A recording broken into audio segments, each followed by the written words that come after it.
नमस्कार, आप देख रहे हैं जन टीवी उत्तराखंड और मैं हूं आपके साथ भानु दीक्षित। सबसे पहले नजर हेडलाइंस पर।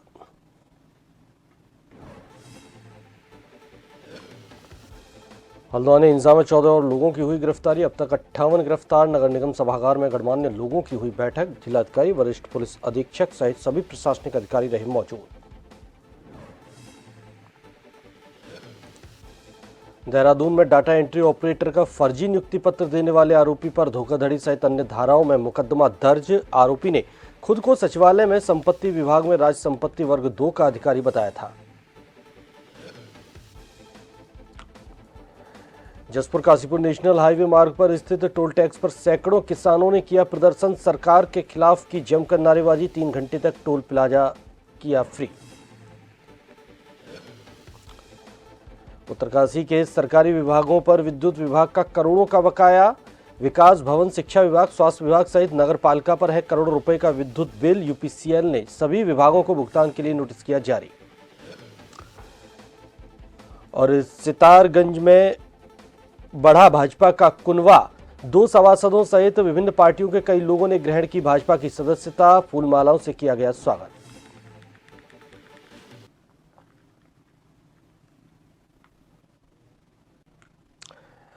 खबरें विस्तार से। बनभूलपुरा कांड के मुख्य साजिशकर्ता अब्दुल मलिक की संपत्ति कुर्क की कार्रवाई की जा रही है। पुलिस उसकी लाइन नंबर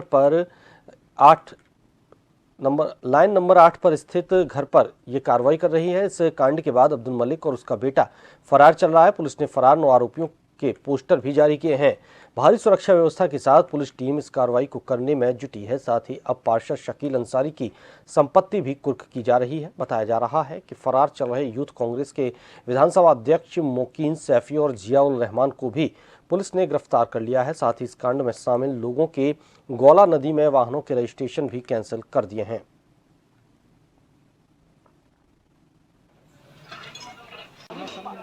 और परिवारों का भी है ना, इसलिए बीच का माननीय न्यायालय के आदेश से जो भी जैसे कुर्की वारंट या इस तरह की चीजें जारी हो रही हैं, जो लोग चिन्हित हो रहे हैं उन पर लगातार कार्रवाई जारी है। वाहनों को पंजीकरण हाँ, गौला नदी में क्योंकि वन निगम के माध्यम से जो पंजीकरण करे जाते हैं तो उसमें एक चीज जरूर ली जाती है कि कोई आपराधिक इतिहास ना हो। तो जो लोग चिन्हित हो रहे हैं, जो नामजद हो रहे हैं, उनको हम लोग सस्पेंड कर रहे हैं, उनके जो रजिस्ट्रेशन। हल्द्वानी के नगर निगम सभागार में जिलाधिकारी की अध्यक्षता में गणमान्य लोगों की बैठक हुई। इस दौरान जिलाधिकारी वंदना सिंह और एसएसपी प्रहलाद मीणा सहित सभी प्रशासनिक अधिकारी मौजूद रहे। साथ ही शहर के सभी सामाजिक संगठन और धार्मिक संगठनों के प्रतिनिधि भी इस बैठक में शामिल हुए।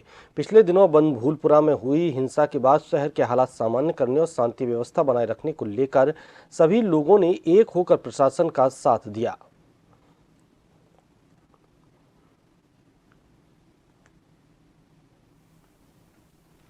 पुलिस प्रशासन की है और ऐसे सिर्फ एक विशेष एरिया को टारगेट करके कोई बायकॉट वगैरह ना करा जाए, जिससे आगे भविष्य में माहौल ना बिगड़े। फिलहाल अगला स्टेप क्या है मैडम?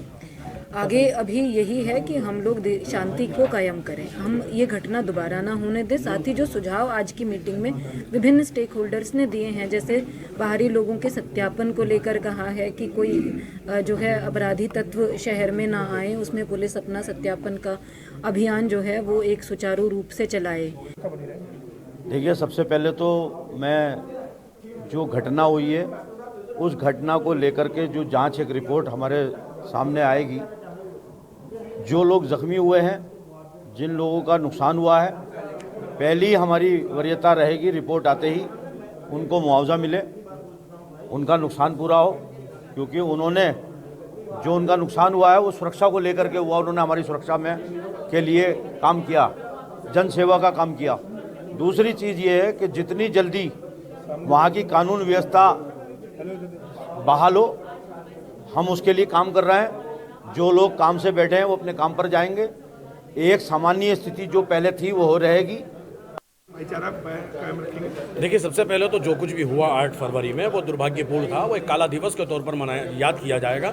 यानी ये है कि पूरे राज्य में और पूरे सूबे में, पूरे मुल्क में उसकी जो छवि गंदी हुई है हम लोगों की, वो यकीनन बहुत ज़्यादा दुख की बात है। ऐसा नहीं होना चाहिए था।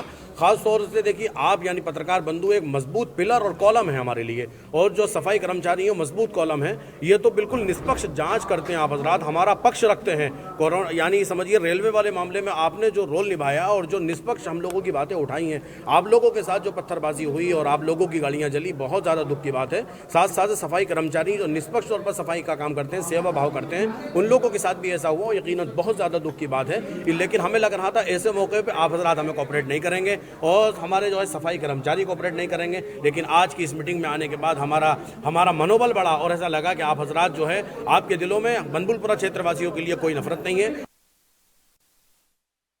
उत्तराखंड के हल्द्वानी में अवैध रूप से निर्मित मदरसे को गिराए जाने को लेकर हुई हिंसा के सिलसिले में शनिवार को 14 लोगों को गिरफ्तार किया गया। इन गिरफ्तारियों के साथ 8 फरवरी की घटना में अब तक पकड़े गए लोगों की कुल संख्या 58 हो गई है। पुलिस ने बताया कि शनिवार को गिरफ्तार किए गए लोगों में शकील अंसारी, मौकिन सैफी और जियाउल रहमान शामिल हैं। उनके पोस्टर उन 9 आरोपियों में शामिल हैं जिन्हें शुक्रवार को शहर भर में लगाया गया था और लोगों से उनके ठिकाने के बारे में जानकारी मांगी गई थी। हालांकि हिंसा का कथित मास्टरमाइंड अब्दुल मलिक और उसका बेटा अब्दुल मुईद अभी भी फरार है। उन्होंने बताया कि शहर में उनकी संपत्तियों को कुर्क किया जा रहा है।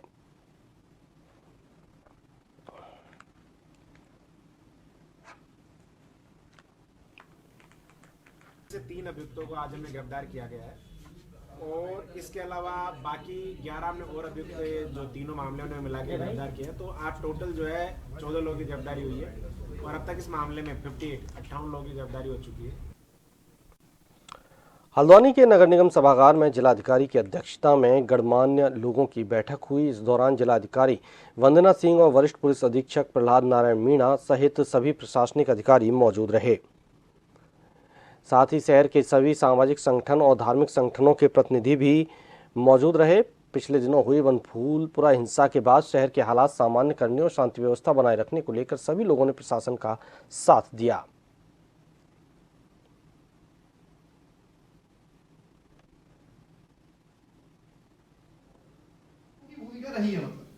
जो कुछ भी हुआ 8 फरवरी में वो दुर्भाग्यपूर्ण था। वो एक काला दिवस के तौर पर याद किया जाएगा। यानी यह है कि पूरे राज्य में और पूरे सूबे में, पूरे मुल्क में उसकी जो छवि गंदी हुई है हम लोगों की, वो यकीनन बहुत ज़्यादा दुख की बात है। ऐसा नहीं होना चाहिए था। ख़ास तौर से देखिए, आप यानी पत्रकार बंधु एक मजबूत पिलर और कॉलम है हमारे लिए, और जो सफाई कर्मचारी हैं मजबूत कॉलम है। ये तो बिल्कुल निष्पक्ष जाँच करते हैं आप हजरात, हमारा पक्ष रखते हैं। कोरोना यानी समझिए रेलवे वाले मामले में आपने जो रोल निभाया और जो निष्पक्ष हम लोगों की बातें उठाई हैं, आप लोगों के साथ जो पत्थरबाजी हुई और आप लोगों की गाड़ियाँ जली, बहुत ज़्यादा दुख की बात है। शहर में शांति व्यवस्था क्योंकि बनी हुई है और बनभूलपुरा क्षेत्र से भी अब ज़्यादातर हिस्से से हमने कर्फ्यू पूरी तरह हटा दिया है। सिर्फ रात में थोड़ा सा प्रिकॉशंस हम लोग ले रहे हैं। तो आगे धीरे धीरे माहौल सामान्य होगा, सभी लोग अपने रोजगार वगैरह पर भी लौटेंगे।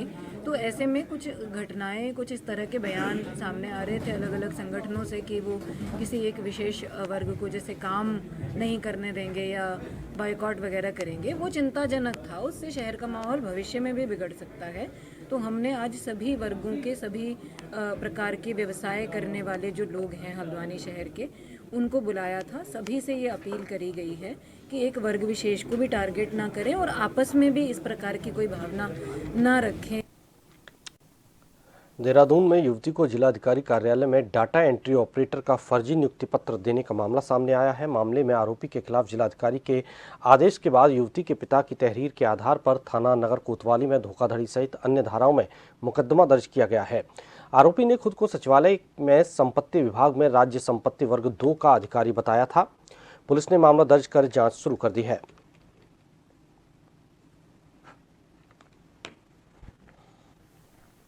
उसमें एक हमारे पास एक लड़की आई थी जिसको एक नियुक्ति पत्र दिया गया था किसी एक व्यक्ति ने, और उसमें साइन हमारे मतलब एक साइन हो रखा था और वो फोर्ज डॉक्यूमेंट था और उनके द्वारा एक आ जा रहा था कि मैडम ये इन्होंने दिया है। और उनके पास एक सचिवालय का आई कार्ड भी था और जो हमारा इस बार का जो ट्रांसफ़र ऑर्डर लिखा था उसके अंदर भी उन्होंने फोर्ज करके अपना नाम लगा रखा था, तो सचिवालय का जो ऑर्डर था। तो उसी के क्रम में फिर हमारे यहाँ से उसमें एडीएम को मैंने इंस्ट्रक्ट किया था कि तत्काल इसमें एफआईआर करें और जो भी ये व्यक्ति है उस पर कार्रवाई करें।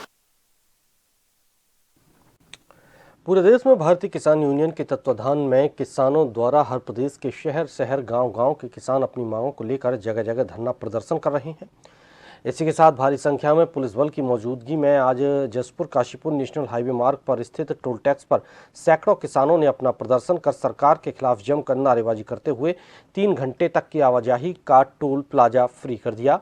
टोल प्लाजा अन्नदाता करने वाले किसानों के धरने प्रदर्शन में जसपुर कांग्रेसी विधायक आदेश सिंह चौहान अपने कार्यकर्ताओं के साथ धरना प्रदर्शन में उन्होंने सहभागिता निभाई। मीडिया से रूबरू होते हुए विधायक आदेश चौहान ने अपने आप को किसान पुत्र बताते हुए कहा कि जिस देश का अन्नदाता खुशहाल नहीं, उस देश का हर नागरिक खुशहाल किसी कीमत पर नहीं रह सकता। किसान होने की मैं हूँ, विधायक होने की, क्योंकि मैं किसान पहले हूँ, विधायक बाद में। मेरा क्योंकि इनकी मांग कोई ऐसा नहीं कि भाई इनसे कोई चीज़ ऐसी मांग ली सरकार से। ये केवल एक चीज़ मांगती है एमएसपी, जो अपनी उपज के वाजिब दाम की गारंटी मांगती है, और ये सबका अधिकार है, तो वो सरकार को देनी चाहिए। और देनी ये सरकार से मांग करने के लिए, चाहे पंजाब हो या हरियाणा, हमारे जो किसान जा रहे थे वो अपनी राजधानी जा रहे थे, लेकिन बॉर्डर सील ऐसा कर दिया जैसे किसी दूसरे देश ने हमारे देश पर चढ़ाई कर दी। जो हरियाणा सरकार द्वारा हमारे किसानों पर आंसू गैस के गोले और 315 और 12 बोर तक की गोलियां वहाँ चलाई जा रही हैं, वो दुख तराई का किसान किसी भी उसमें सहन नहीं करेगा। वो धक्का किसान का, अगर आगे भी हम इससे भी और बड़ी कॉल देंगे। बाकी आज सिसौली में हमारे राष्ट्रीय लीडरों की मीटिंग चल रही है, जो भी वहाँ से आगे की कॉल आएगी उसका हम पालन करेंगे।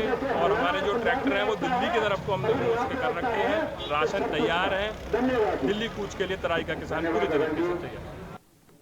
और ब्रेक के बाद आपका स्वागत है। आगे बढ़ते हैं। सितारगंज में बड़ी संख्या में विभिन्न दलों ने, सैकड़ों लोगों ने भाजपा की सदस्यता को लेकर भाजपा में वे शामिल हो गए। सभासद पंकज रावत और सचिन गंगवार के नेतृत्व में सैकड़ों लोगों ने भाजपा का दामन थामा। सितारगंज से विधायक और उत्तराखंड सरकार में कैबिनेट मंत्री सौरभ बहुगुणा के आवास में आयोजित कार्यक्रम में बड़ी संख्या में अल्पसंख्यक समुदाय के लोगों को भाजपा की सदस्यता दिलाई गई।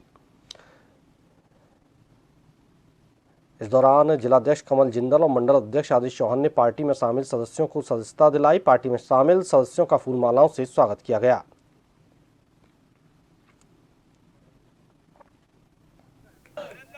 नगरपालिका सितारगंज के 2 सभासद पंकज रावत जी और सचिन गंगवार ये अपने सैकड़ों समर्थकों के साथ भारतीय जनता पार्टी परिवार में आए। इसे तो ये माननीय विधायक मंत्री जी के निवास पे कार्यक्रम था।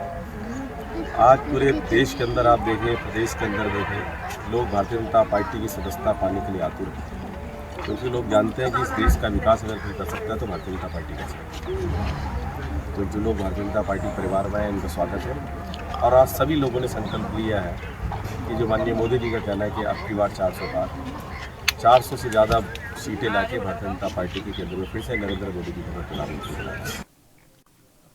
आगामी लोकसभा चुनाव को लेकर बीजेपी की तैयारी लगातार जारी है। लोकसभा चुनाव में अपनी मजबूत पैठ बनाने के लिए भाजपा द्वारा लगातार बैठकों का दौर जारी है। इसके साथ ही बीजेपी अपने पदाधिकारियों को जिम्मेदारी सौंप सकती है, वो आम जनता के बीच जाकर केंद्र और राज्य सरकार की योजनाओं का व्यापक प्रचार प्रसार करें। दूसरी ओर लोकसभा चुनाव के प्रत्याशियों के चुनाव को लेकर भी बीजेपी द्वारा अभियान चलाया जा रहा है, जिसमें कार्यकर्ता आम जनता के बीच जाकर संभावित प्रत्याशियों का फीडबैक भी ले रहे हैं।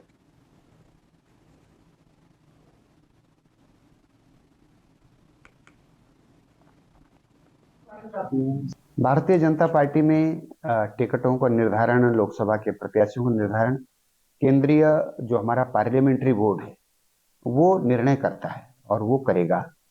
लेकिन वो सभी पक्षों का विचार करके जनता के हित में क्या है और जनता की सेवा ज़्यादा से ज़्यादा कैसे की जा सकती है, भारतीय जनता पार्टी के नीति और रीति को किस तरह से हम जन जन तक पहुंचा सकते हैं, इस लक्ष्य को, इस उद्देश्य को जो पूर्ति करने में सहायक होगा उसी व्यक्ति को प्रत्याशी बनाया जाएगा, वो जीत के जाएगा। जनपद उत्तरकाशी में विद्युत विभाग का सरकारी विभागों पर करोड़ों रुपए का बकाया है, जिसमें विकास भवन सहित शिक्षा विभाग, स्वास्थ्य विभाग सहित नगरपालिका पर करोड़ों रुपए का विद्युत बिल बकाया है। यूपीसीएल ने सभी विभागों को भुगतान करने के लिए नोटिस जारी कर दिए हैं। अगर 1 मार्च तक ये विभाग भुगतान नहीं करते हैं तो जनपद के कई विभागों की बिजली काट दी जाएगी। नगरपालिका का कहना है कि वो जल्द ही बकाया बिल का भुगतान करेगी। ऐसे में अगर नगरपालिका की बिजली काट दी जाती है तो जनपद मुख्यालय अंधेरे में डूब जाएगा।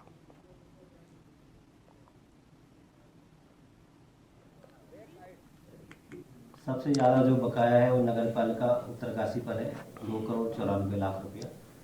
फिर एजुकेशन डिपार्टमेंट के ऊपर है 30 लाख रुपया, हेल्थ डिपार्टमेंट के ऊपर है 14 लाख रुपया, फॉरेस्ट पर है 6 लाख रुपया, पुलिस पर है 3 लाख रुपया और अदर्स मिला के 20 लाख है। टोटल जो धनराशि है वो लगभग 3,70,00,000 रुपये की है।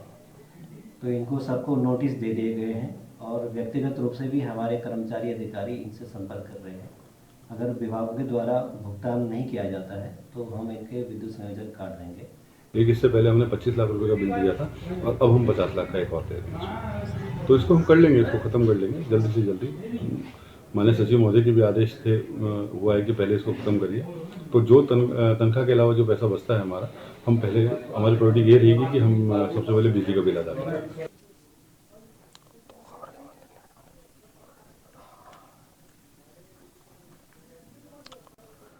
उत्तराखंड अनुसूचित जाति आयोग के अध्यक्ष मुकेश कुमार ने देहरादून के टाउन हॉल नगर निगम में अनुसूचित जाति के सभी जनप्रतिनिधियों से संवाद किया। इस दौरान उन्होंने जनप्रतिनिधियों की समस्याएं सुनते हुए संबंधित अधिकारियों को तत्काल निस्तारण के निर्देश दिए। बैठक में मौजूद जनप्रतिनिधियों ने योजनाओं का समुचित लाभ नहीं मिलने, एससी बाहुल गांव का समुचित विकास नहीं होने की बात रखी। तो वहीं तमाम जनप्रतिनिधियों ने ग्राम सभा में स्थित जर्जर और पंचायत भवन का मसला भी रखा। अनुसूचित जाति आयोग के अध्यक्ष मुकेश कुमार ने कहा कि सभी संबंधित अधिकारियों के साथ समीक्षा बैठक होनी है। इसमें अनुसूचित जाति कल्याण के लिए संचालित सभी योजनाओं की सभी जिला स्तरीय अधिकारियों के साथ समीक्षा होगी। अधिकारी सब अपने अपने अच्छा रिपोर्ट रखते हैं, पर वास्तव में दोनों का समीक्षा करके उसमें कहाँ उस सुधार करने की आवश्यकता है, उसके लिए इन लोगों को से सुझाव मांगे गए और इनकी जो समस्याएं हैं उनको भी सुना गया। और जो समस्याएं आती हैं हम तत्काल जो जिला स्तर के अधिकारी उसमें होते ही हैं, पर जो जिला स्तर से ऊपर की शासन स्तर पर भी होती हैं तो वो आदरणीय जो मुख्यमंत्री जी के स्तर की होती है, मुख्यमंत्री जी को हम लिखते हैं और जो सेक्रेटरी लेवल की होती है वो सेक्रेटरी लेवल पर हम शासन को भी भेजते हैं। उत्तराखंड में इस वर्ष का बजट सत्र होना है, जिसको लेकर कयास लगाए जा रहे थे कि यह बजट सत्र ग्रीष्मकालीन राजधानी गैरसैंण के भराड़ीसैंण में होगा, लेकिन विधानसभा अध्यक्ष ऋतु खंडूरी ने इन कयासों पर पूर्ण विराम लगाते हुए 14 फरवरी को हुई धामी सरकार की कैबिनेट का हवाला देते हुए कहा कि अब बजट सत्र देहरादून में ही होना तय हुआ है, लेकिन अभी दिन तय नहीं हुआ है। उन्होंने कहा कि विधानसभा वित्तीय वर्ष 2024-25 के बजट सत्र को लेकर पूरी तरह से तैयार है। जो कमियां होंगी वो भी उनको समय से पहले ठीक कर लिया जाएगा।